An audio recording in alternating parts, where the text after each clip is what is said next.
Hello KCET aspirants, welcome to elegant electronics. ಒಂದಷ್ಟು notifications KA ವೆಬ್ಸೈಟಲ್ಲಿ release ಆಗಿದೆ. ಯಾವುದು ಅಂತ ನೋಡೋಣ. UGCET 2026 ಸೀಟು ಹಂಚಿಕೆ ಆಗದ ಅಭ್ಯರ್ಥಿಗಳಿಗೆ ಸೂಚನೆಗಳು. ಯಾರಿಗಾದ್ರೂ ಸೀಟ್ ಅಲಾಟ್ ಆಗಿಲ್ಲವಲ್ಲ, ಒಂದಷ್ಟು ಜನಕ್ಕೆ ಸೀಟ್ ಅಲಾಟ್ ಆಗಿರೋದಿಲ್ಲ, ಯಾಕೆಂದರೆ ಅವರ ರ್ಯಾಂಕ್ಗೆ ಅನುಗುಣವಾಗಿ ಆಪ್ಷನ್ ಎಂಟ್ರಿ ಮಾಡಿರೋದಿಲ್ಲ. ನೆಕ್ಸ್ಟ್ ಮೊದಲು ಸುತ್ತಿನ ಸೀಟು ಹಂಚಿಕೆ ಆಯ್ಕೆ ಅಧಿಸೂಚನೆ, ಫಸ್ಟ್ ರೌಂಡ್ದು ಸೀಟ್ ನೋಟಿಫಿಕೇಶನು. ಇನ್ನೊಂದು ಸೀಟು ಹಂಚಿಕೆಯ ನಂತರದ ಪ್ರಕ್ರಿಯೆ, ಮೊದಲ ಸುತ್ತು.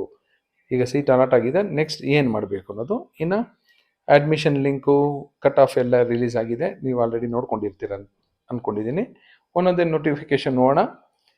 ಇದು ಮೊದಲನೇ ಸುತ್ತಿನಲ್ಲಿ ಯಾವುದೇ ಸೀಟುಗಳು ಹಂಚಿಕೆಯಾಗದಿರುವ ಅಭ್ಯರ್ಥಿಗಳು. ನಿಮ್ಗೆ ಯಾವುದೂ ಸೀಟ್ ಅಲಾಟ್ ಆಗಿಲ್ಲ. Engineering, veterinary, farm science, BSc nursing, yoga, naturopathy ಯಾವುದು ನಿಮ್ಗೆ ಅಲಾಟ್ ಆಗಿಲ್ಲ ಅಂದ್ಕೊಳ್ಳಿ. ಅವರಿಗೆ ಯಾವುದೇ ಚಾಯ್ಸ್ ಕೊಡೋ ನೆಸೆಸಿಟಿ ಇಲ್ಲ. ಚಾಯ್ಸ್ 1, 2, 3, 4 ನಿಮ್ಗೆ ಏನಾದರೂ ಸೀಟ್ ಅಲಾಟ್ ಆದರೆ ಮಾತ್ರ ಚಾಯ್ಸ್ 1, 2, 3, 4 ಕೊಡಬೇಕು. ನಿಮ್ಗೆ ಏನಾದರೂ ಸೀಟ್ ಅಲಾಟ್ ಆಗಿಲ್ಲ ಅಂದರೆ no necessity of exercising any choice. But ಎರಡನೇ ಸುತ್ತಿನಲ್ಲಿ ನೀವೇನಾದರೂ ಪಾರ್ಟಿಸಿಪೇಟ್ ಮಾಡಬೇಕು ಅಂದರೆ ಅಟ್ಲೀಸ್ಟ್ ಒಂದು ಸರಿ ಆದರೂ ನೀವು ಲಾಗಿನ್ ಆಗಬೇಕು. ಒಂದು ಸರಿ ಆದರೂ ಎಲ್ಲ ಸ್ಟೂಡೆಂಟ್ಸ್ನು. ಈಗ ನೀವು ಚಾಯ್ಸ್ 2 ಕೊಟ್ಟಿಲ್ಲಿ, ಚಾಯ್ಸ್ 3 ಕೊಟ್ಟಿಲ್ಲಿ, ಇಲ್ಲ ನಿಮಗೆ ಯಾವುದೋ ಸೀಟ್ ಅಲಾಟ್ ಆಗಿಲ್ಲ ಅಂದರೂ ಒಂದು ಸರಿ ಆದರೂ ನೀವು ಆಪ್ಷನ್ ಎಂಟ್ರಿ ಪೋರ್ಟಲಲ್ಲಿ ಲಾಗಿನ್ ಮಾಡಬೇಕು. ನೀವು ಲಾಗಿನ್ ಮಾಡಿಲ್ಲ ಅಂದರೆ ಏನು ಅರ್ಥ ಮಾಡ್ಕೊಳ್ಳುತ್ತೆ ಅಂದರೆ ಅಭ್ಯರ್ಥಿಗೆ ಎರಡನೇ ಸುತ್ತಿನಲ್ಲಿ ಭಾಗವಹಿಸುವುದಕ್ಕೆ ಆಸಕ್ತಿ ಇಲ್ಲವೆಂದು ಪರಿಗಣಿಸಿ ಮೊದಲನೇ ಸುತ್ತಿನ ಆಪ್ಷನ್ಗಳನ್ನು ಪರಿಗಣಿಸುವುದಿಲ್ಲ ಮತ್ತು ಅಂತಹ ಅಭ್ಯರ್ಥಿಗಳನ್ನು ಸೀಟು ಹಂಚಿಕೆಗೆ ಪರಿಗಣಿಸಲಾಗುವುದಿಲ್ಲ. ನೀವು ಒಂದು ಸರಿ ಲಾಗಿನ್ ಆಗಲಿಲ್ಲ ಅಂದರೆ ನೀವು ಸೆಕೆಂಡ್ ರೌಂಡ್ಗೆ ನಿಮ್ಮನ್ನು ಕನ್ಸಿಡರ್ ಮಾಡೋದಿಲ್ಲ. ಸೊ ನಿಮಗೆ ಆಪ್ಷನ್ ಎಂಟ್ರಿ ಓಪನ್ ಮಾಡ್ತಾರೆ, ಆಗ ಅಟ್ಲೀಸ್ಟ್ ಒಂದು ಸರಿ ಆದರೂ ಲಾಗಿನ್ ಆಗಿ. So this is about one of the notification. Next notification ಅಲ್ಲಿ ಏನಿದೆ ಅಂತ ನೋಡೋಣ. ಚಾಯ್ಸ್ಗಳನ್ನು ಸೀಟು ಹಂಚಿಕೆ ಫಲಿತಾಂಶ ನೋಡಿದ ನಂತರ ಆಯ್ಕೆ ಮಾಡುವುದು. ಈಗ ಆಲ್ರೆಡಿ ನೀವು ರಿಸಲ್ಟ್ಸ್ ನೋಡ್ಕೊಂಡಿದ್ದೀರಾ. ಚಾಯ್ಸ್ ಎಕ್ಸರ್ಸೈಸ್ ಮಾಡಬೇಕಾದ್ರೆ ಹ್ಯಾವ್ ಸಮ್ ಪೇಷನ್ಸ್. ನಿಮಗೆ ಸಫಿಷಿಯೆಂಟ್ ಟೈಮ್ ಕೊಟ್ಟಿದ್ದಾರೆ. ನೋಡೋಣ ಟೈಮು ಸಹ ಏನು ಕೊಟ್ಟಿದ್ದಾರೆ ನೋಡೋಣ. ಆಲ್ಮೋಸ್ಟ್ 4 days ಟೈಮ್ ಕೊಟ್ಟಿದ್ದಾರೆ. ಇಂಜಿನಿಯರಿಂಗ್ ಸ್ಟೂಡೆಂಟ್ಸ್ಗೆ ಚಾಯ್ಸ್ಗಳನ್ನ ಎಕ್ಸರ್ಸೈಸ್ ಮಾಡೋಕ್ಕೆ 16th ಜುಲೈಯಿಂದ 20th ಜುಲೈವರೆಗೂ ಕೊಟ್ಟಿದ್ದಾರೆ. 16th, 17th, 18th, 19th, 20th 5 days time ಕೊಟ್ಟಿದ್ದಾರೆ. ಡೋಂಟ್ ಮೇಕ್ ಎನಿ ಮಿಸ್ಟೇಕ್ ಮಾಡಿಬಿಟ್ಟು ಮತ್ತೆ KA ಮುಂದೆ ಹೋಗಿ ನಿಂತ್ಕೊಬಿಡಿ, ನಾನು ಬೈ ಮಿಸ್ಟೇಕ್ ಇದು ಯಾವುದೋ ಚಾಯ್ಸ್ ಕೊಟ್ಬಿಟ್ಟಿದ್ದೆ, ನಾನು ಈಗ ಚಾಯ್ಸ್ ಚೇಂಜ್ ಮಾಡಬೇಕು ಅಂತ. ಈ ಚಾಯ್ಸ್ ಚೇಂಜ್ ಮಾಡೋದಕ್ಕೆ ಆಗೋದಿಲ್ಲ.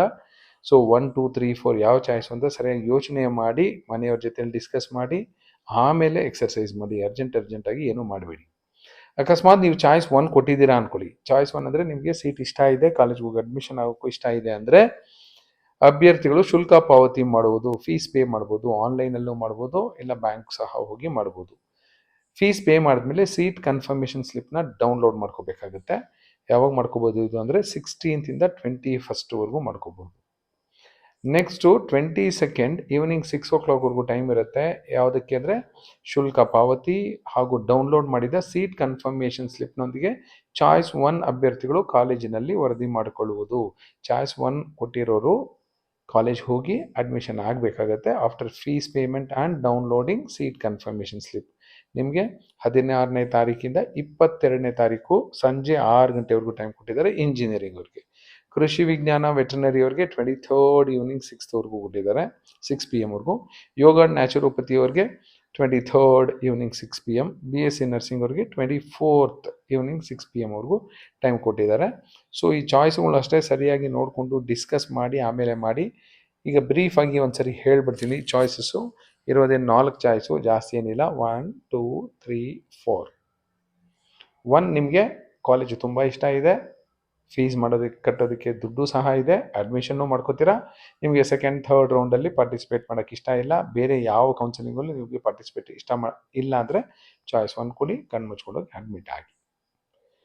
ಚಾಯ್ಸ್ 2 ಯಾರು ಕೊಡಬೇಕು ಅಂದರೆ ನಿಮ್ಗೆ ಇನ್ನು ಡೈಲಮಾದಲ್ಲಿ ಇದ್ದೀರಾ. ನೀವು ಕಾಮೆಡ್ಗೆ ಕೌನ್ಸಿಲಿಂಗ್ ಹೋಗಬೇಕಾ, ಇಲ್ಲ ನೀಟ್ ಕೌನ್ಸಿಲಿಂಗಲ್ಲಿ ಹೋಗಬೇಕಾ, ಲಾಂಗ್ ಟರ್ಮ್ಗೆ ಹೋಗಬೇಕಾ, ಇಲ್ಲ ಅಪ್ಗ್ರೇಡೇಷನ್ಗೆ ಹೋಗಬೇಕಾ. ಚಾಯ್ಸ್ 2 ಕೊಟ್ಟಿರ್ತೀರಾ, ಯು ವಿಲ್ ಹೋಲ್ಡ್ 1 ಸೀಟ್. ನೀವು ಕೈಯಲ್ಲಿ 1 ಸೀಟ್ ಇಟ್ಕೊಂಡಿರ್ತೀರಾ, ಯೋಚನೆ ಮಾಡ್ತೀರಾ ನೆಕ್ಸ್ಟ್ ರೌಂಡ್ವರೆಗೂ. ಸೊ ಚಾಯ್ಸ್ 2 ಅಂದರೆ you are happy with the seat, but you will wait for the upgradation, no necessity of paying fees. This is my favourite choice. ನಾನು ಎಲ್ರಿಗೂ recommend ಮಾಡೋದು choice 2. ಎಲ್ರಿಗೂ choice 2 ಕೊಡಿ ಅಂತೀನಿ. ನಿಮಗೆ ಇಷ್ಟ ಇದೆ, ಬಟ್ ಅಪ್ಗ್ರೇಡ್ ಖಂಡಿತ ಆಗೇ ಆಗ್ತೀರಾ ಸೆಕೆಂಡ್ ರೌಂಡ್ಗೆ, ಹಾಗಾಗಿ ವೆಯ್ಟ್ ಮಾಡಿ ಅಂತೀನಿ.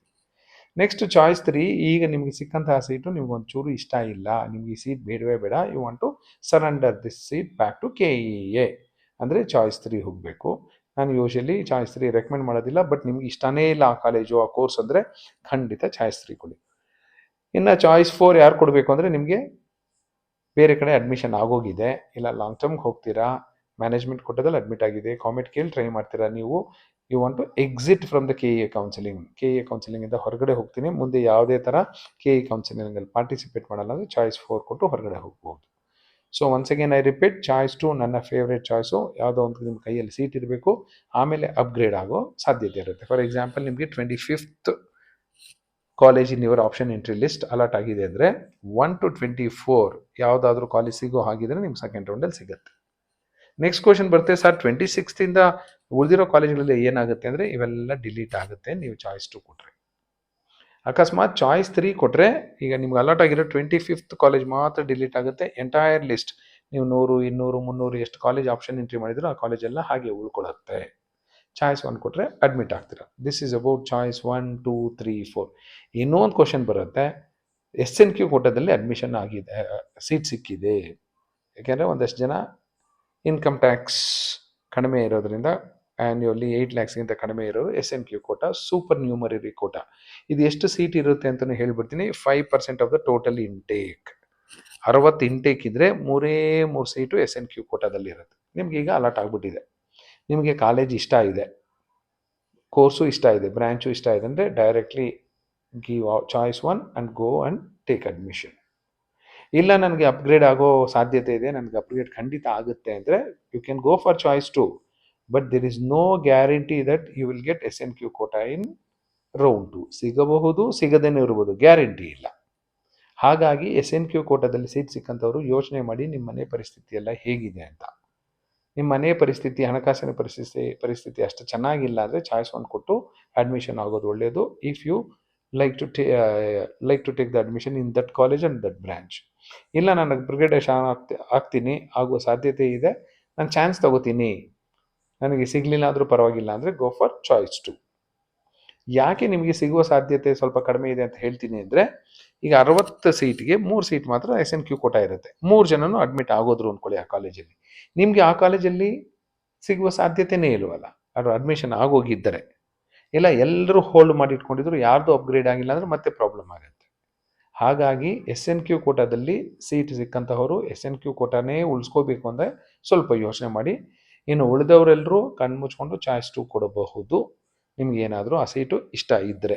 ಸೊ ಈ ಚಾಯ್ಸಸ್ ಬಗ್ಗೆ ಒಂದ್ಸರಿ ಇಲ್ಲ 2 ಸರಿ ಓದ್ಕೊಳ್ಳಿ. ಇನ್ಫಾರ್ಮೇಷನ್ ಬುಲೆಟಿನಲ್ಲೂ ಕೊಟ್ಟಿದ್ದಾರೆ. ದೆನ್ ಎಕ್ಸರ್ಸೈಸ್ ಚಾಯ್ಸ್, ಯಾಕೆಂದರೆ ಸಫಿಷಿಯೆಂಟ್ ಟೈಮ್ ಕೊಟ್ಟಿದ್ದಾರೆ. Thank you and all the best for your counselling.